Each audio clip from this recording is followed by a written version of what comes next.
देखिए, बिहार में एक बात तो तय है कि जो 60% से ज्यादा लोग हैं वो बिहार में बदलाव चाहते हैं।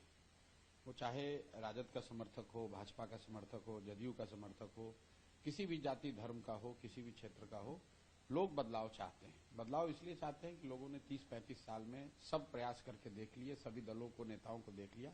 बिहार की जो स्थिति है, जो मूलभूत समस्याएं हैं, खासकर शिक्षा, बेरोजगारी, पलायन, भ्रष्टाचार, वो बिल्कुल उसमें कोई सुधार हुआ नहीं है। और लोग दूसरे राज्यों को देख रहे हैं, देश की में हो रही तरक्की को देख रहे हैं और कहीं न कहीं अपने आप को ठगा हुआ महसूस करते हैं। तो उनकी एक सोच है कि भाई बिहार में बदलाव होना चाहिए। अब बदलाव का वाहक कौन होगा, उस पर डिबेट हो सकती है, उस पर चर्चा हो सकती है कि क्या जनसुराज के पक्ष में लोग हैं या नहीं है, लेकिन लोग बदलाव चाहते हैं, इतना तो बिल्कुल स्पष्ट। मैंने 2-2.5 साल से जो भी मैंने बिहार को देखा समझा है, वो स्पष्ट है कि लोग बदलाव चाहते हैं। सर, एक और यात्रा आप अगले कुछ दिनों में निकालने वाले हैं। नीतीश कुमार के गांव से, मुख्यमंत्री के गांव से, कल्याण बिगहा से। मुख्यमंत्री का गांव है, आपने क्यों चुना, क्या पर्पस है उस यात्रा का? नहीं, वो दूसरी यात्रा नहीं। यात्रा तो मैं 20 मई से शुरू करूंगा, बिहार बदलाव यात्रा। वो सारण के सिताब दियारा, जो जेपी का गांव है, वहां से शुरू करेंगे। वो 20 मई को शुरू होगा।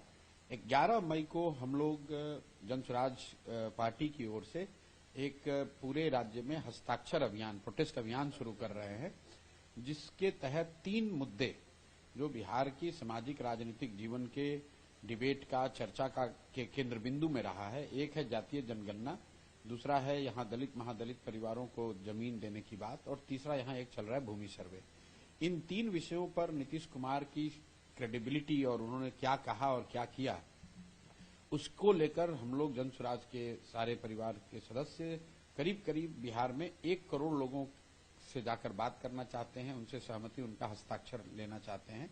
विषय यह है कि जब जातीय जनगणना का रिपोर्ट आया आज से करीब 2 साल पहले, तो 24 नवंबर 2023 को नीतीश कुमार जी की तब की सरकार ने, जिसमें तेजस्वी यादव भी शामिल थे, ये घोषणा की कि 94 लाख परिवारों को, गरीब परिवारों को 2-2 लाख रुपए की राहत दी जाएगी, क्योंकि जातीय जनगणना में निकल कर आया कि इतने परिवार, इनकी स्थिति में पिछले 30-40 सालों में कोई सुधार नहीं हुआ, तो उनको 2 लाख रुपए देने का वादा किया गया।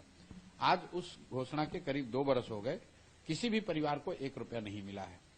दूसरी बात, 2006 से नीतीश कुमार एक योजना चला रहे हैं, जिसमें दलित महादलित परिवारों को, जो भूमिहीन हैं, घर जिनके पास नहीं है, उनको 3 डिसमिल जमीन सरकार की ओर से दी जानी थी ताकि वो घर बना सकें।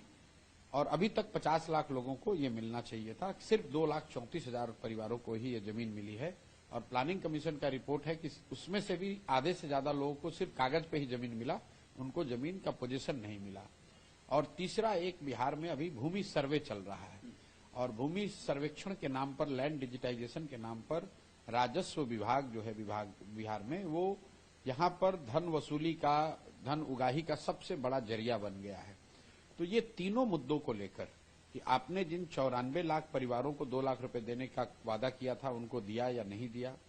दूसरा, जिन 50 लाख दलित परिवारों को, महादलित परिवारों को 3 डिसमिल जमीन मिलनी थी, उनका क्या हुआ।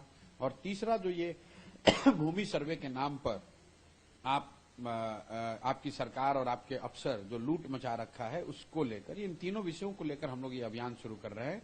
और मैं स्वयं से नीतीश जी के गांव नालंदा में कल्याण बिगहा जा रहा हूं, और वहां घर घर जाऊंगा और लोगों से इन 3 बिंदुओं पर बात करूंगा और उनसे पूछूंगा कि पूरे बिहार की तो छोड़िए, क्या आपको मिला, क्या नीतीश, ये जनता भी देखेगी, मीडिया के सामने, सब मीडिया के सामने ये किया जाएगा, मीडिया भी रहेगी, वो दिखाएगी कि क्या नीतीश के गांव के दलित परिवारों को 3 डिसमिल जमीन मिली आज 15 बरस में, या वहां पर भूमि सर्वे जो हो रहा है, क्या नीतीश जी के अपने गांव में जो लोग भूमि सर्वेक्षण करा रहे हैं, उनको घूस देना पड़ रहा है कि नहीं, उनको पैसा देना पड़ रहा है कि नहीं।